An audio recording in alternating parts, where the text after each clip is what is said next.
Okay, I'm back. Good morning. I have my cup of coffee and we're going to do a walkthrough. It's a mess back here. I've got my work cut out for me, as you can see. There's shingles and pieces of tarp and all kinds of stuff, cleanup, plants. But the good thing is that a lot of this was dwindling out and we're going to be cutting it back and putting it back in the soil. So I'm coming to an end for this season and I'm gonna let the soil build back up. And so all is good. All is good. We've got next year. And there's other stuff we can do. Okay, here's the tomato plant that I started inside in the spring and it has just gone nuts. So I'm gonna take a cutting of this and bring it back inside and see if I can keep her going. And the basil that is overgrown and fallen over. I've been working a second job to have more money for soil and stuff, so next year's gonna be a whole other ballpark. But I have to admit I haven't been back here that much lately with everything going on. There's the asparagus, it's doing great. It will be seeding and it's been seeding and I'll cut it back and I always get new ones coming up. The peppers, they're doing pretty good. We already ate them all. Oh, there's another one coming. Let's see right there. Beautiful. And then I have some kind of melon, probably a cantaloupe. And this is tomatoes that fell or laid down.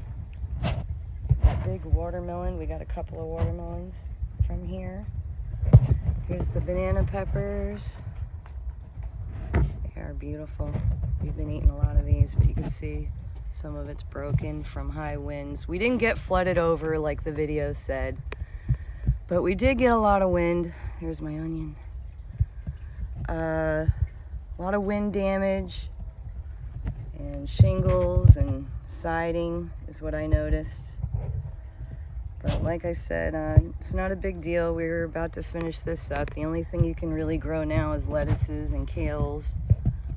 Here's another watermelon, but I can see the bugs have gotten into it. They must have fell. And got a lot of beans for next year. I'll be keeping those. They're nice and dried out. And the zucchinis and the squashes, they're done. But I'll be making this bed into a strawberry patch. As you can see, there are some already. And they're springing back. So you can't transplant the strawberries till January or February here. And these are ever-bearing, not June-bearing. Okay, let's see. Here's those tomatoes that I had taken cuttings and they're doing great except for they're on the ground. And now is the time to be bringing in your tropicals. I've got an avocado and some pineapples that have to come in. Here's my strawberries that I'm going to be transplanting. They look great. Considering we had a rough year. And then you can see here all of the muscadine grapes have taken over this tree and broke it down, and now I've got some cutting back to do here. So reshape it. That was my nature umbrella where I had my table, and there's my fountain still working. That's good. And all of my herbs did not do very well over here when I transplanted them, as you can see. But we'll amend the soil and try again. It's the only place that I've got a little bit of decent shade. Let's see, everything's died back or spindly here. But I do have some sage that is doing good. And a few radishes and stuff. I didn't really like eating them. Butterfly bush. cherry tomatoes. Still got a few of those. And you can see my habaneros too. I'll have to start bringing them in. But yeah, everything's pretty much done, and we're packing up stuff and putting it away for the season. There's some bell peppers on this side that are still growing. If I want to keep these, I can dig them up and bring them inside, but you have to make sure you have a light strong enough to continue the growth. You'll still have some dieback, but it should transition. Oh, there's tomatoes.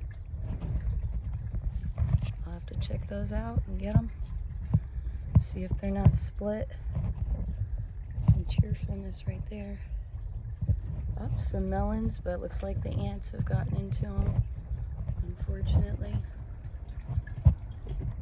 But next year's gonna be way better. This is a Mexican sunflower. I grew this in a couple of places and it didn't come back this year, and I planted it in a few more places where I like it and it didn't come back there, but it came up here and I didn't plant it here.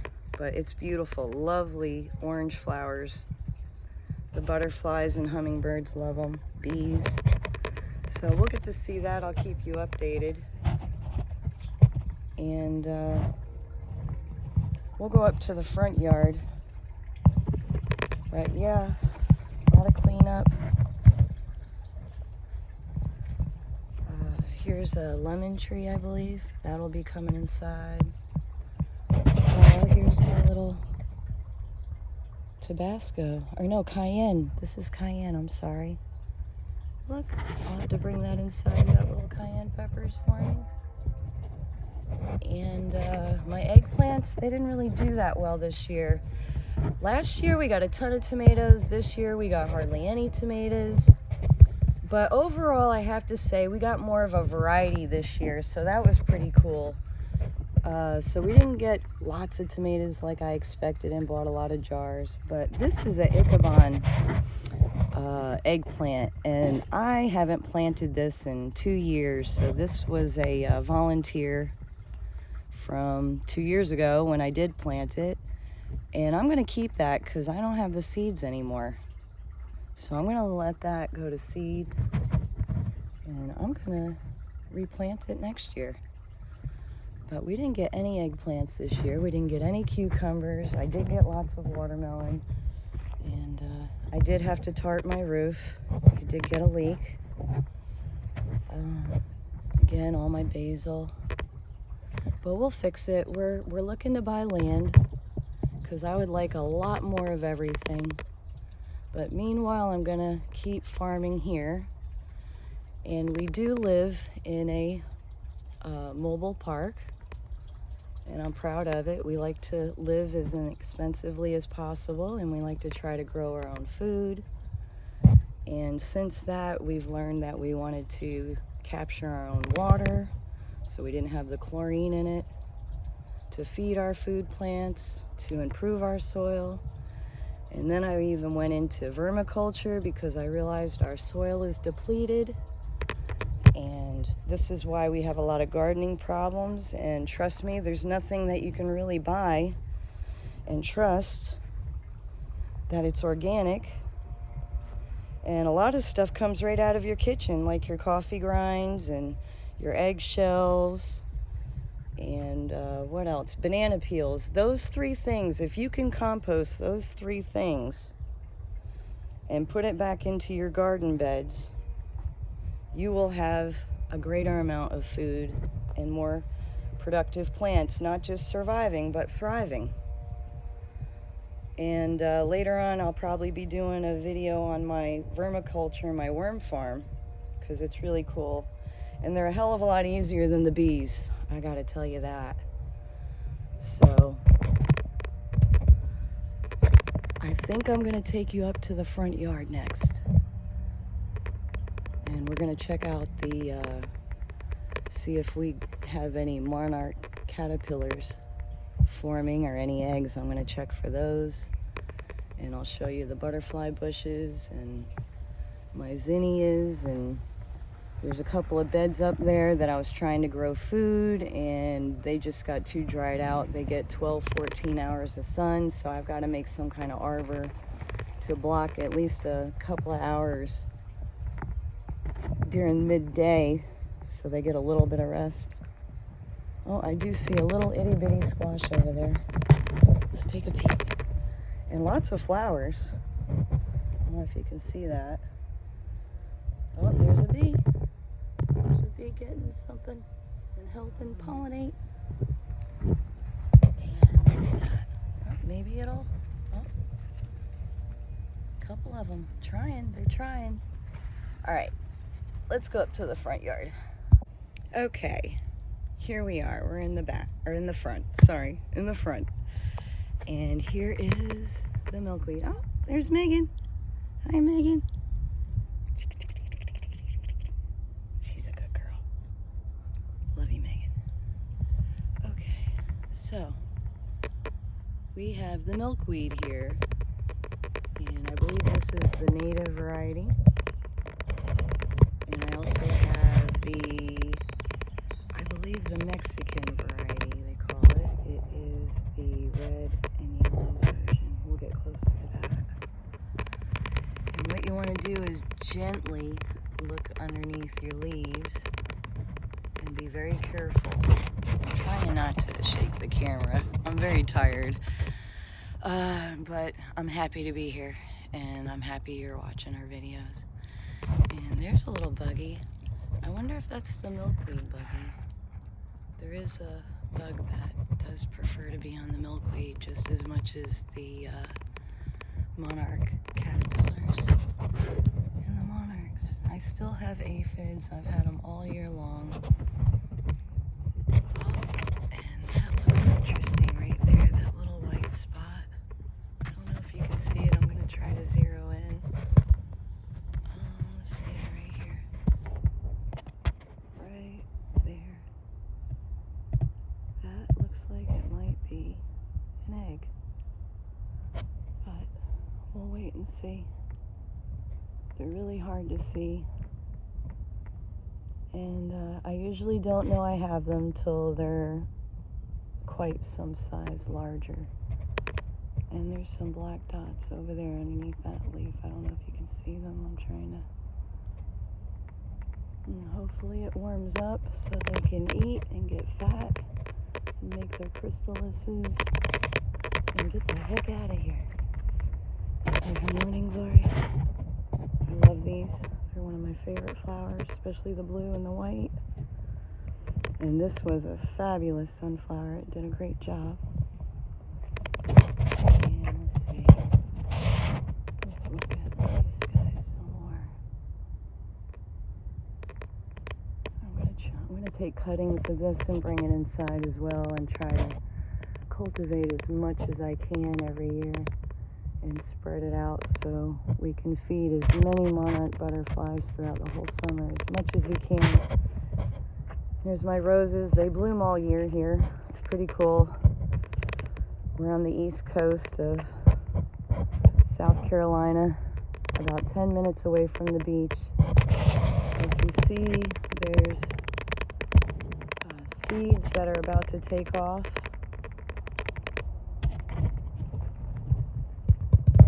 From the milkweed. That's awesome. It does spread really nicely everywhere. There's little babies right here amongst some weeds. You can see them. So it propagates itself pretty well. And here is the Mexican or Mexico variety, I believe. If I'm wrong, please say so in the comments. All right, and this is pretty cool. I want to show you this. This is wisteria and jasmine. And that is an Italian style arbor. And it is trying to take it down, but it is beautiful. This is my nature porch, my nature entryway and exit from my home, and I love it. I used to work in the garden center in Home Depot, and I spent most of my paychecks on plants, of course. And those two I had purchased. Absolutely. I smelled them and I couldn't resist. Okay, up here we have mums. Joe loves mums. And of course we have zinnias, and I have a miniature rose bush. My little Buddha house down there, but I've got to get in here and get the weeds out. And as you can see, I dump my coffee grinds right here. I also crush up the eggshells and banana peels. I'll throw them right out here. That is not trash. That's what Megan does best right there. All those mums will be blooming. Look, here's one. Little happiness to come. And then of course we have some snapdragons, which the bees love. This is a nectar plant. And I try to grow as much of this as possible because nectar plants are in dire need for all the bees to make honey. And I love having my bees here in this mobile park because bees do not know fences. And you can have bees in a lot of places. And my bees love that they don't have just our yard, but everybody's yard here. The community, the mobile community. More rose bushes. Here's some irises. And this pond we have to redo. We're having issues with it. And we'll probably start redoing this in February. And then I have some, it's died back, but it is the purple coneflower, which is an herb as well, as it's beautiful. And I've got a lot of seeds. I'm probably going to put them up for sale on Etsy if any of you are interested. And let's see. And then here's my first butterfly bush. It is heavenly blue, which is really like a purple. And these are controversial because they say that they're not native to here and they spread wildly. Well, I don't think they spread wildly. I don't really have a problem. But I did have a couple of seedlings popped up and I immediately dug them up and put them in a pot. So, and I'll probably put them up for sale too in the Facebook Marketplace. You can find me in there. And I'll friend you. And here is the pink Budledalia, which is the cousin, or I don't know, they're related. It's still a butterfly bush. This one is not thriving as well as this one, which is the Black Knight butterfly bush. I had this one in New York as well as this one. But as you can see, not everything I grew very well in New York grows very well here. But I'm going to give this one some food and clip it up and see if it'll get better. And this one is the Kaleidoscope. This is brand new to me. It's gorgeous. It smells really, all of these smell really, really good. And they're all great nectar plants for the bees, butterflies, hummingbirds.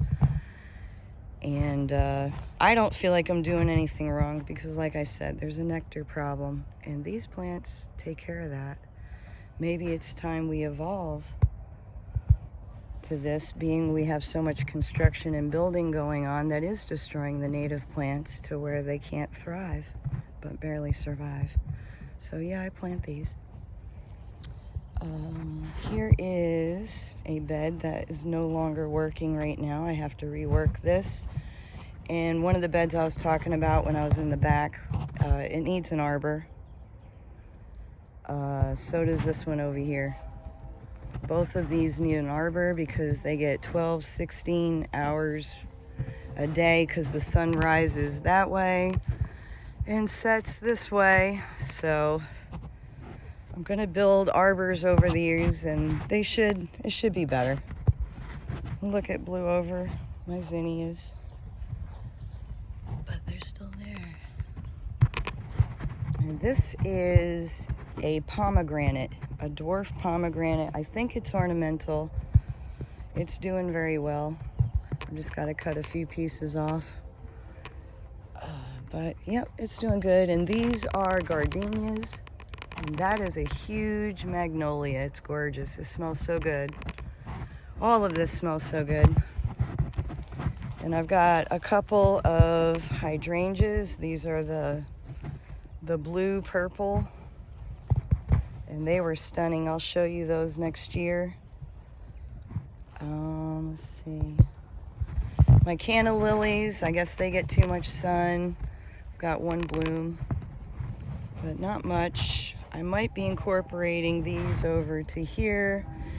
These are just wildflowers, of course, the zinnias, because I have an overabundance of seeds of these. If any of you would like some, I'd be glad to send some to you. This is Black Eye Susan that I finally was able to grow. I'm very happy about that. I'll be selling some of those too. And what's great, if you're in South Carolina, these seeds are already good for here.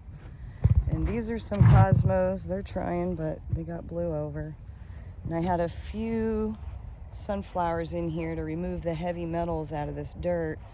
So I've been having a really hard time. I think that's bee balm. I love that too. Let's see. More Black Eye Susan, and here we go. More zinnias. Here's a morning glory hiding. And my blackberries and the moonflower, which I don't see any, but you can see there's some blackberries up there. They're really trying hard this year. They're still growing, and those were, they were huge. They were so big, they were hard to eat because the seeds were big too. But we're still amending a lot of soil. I guess it's close to the road, and it barely wants to take any water. And blackberries will take that drought as well, so they're tough. See, look, this one's spreading out and going nuts. I'm gonna have to get my zip ties out. And this one, look, see, it's coming all the way here to grow up this. That's good because nothing else came up. There's a lot of seeds, so I'll be out here seed collecting. Oh, look at this cheerfulness. It's just a crazy little happy mess. And these are some kind of lily that my son brought me home. They're awesome. I love them. But anyway, that's about what I have for today. I hope you had a good time. And stay safe. Thanks from all of us here in Pollination Farms. And if you love our videos, please like and subscribe, share, comment. We love to hear from you.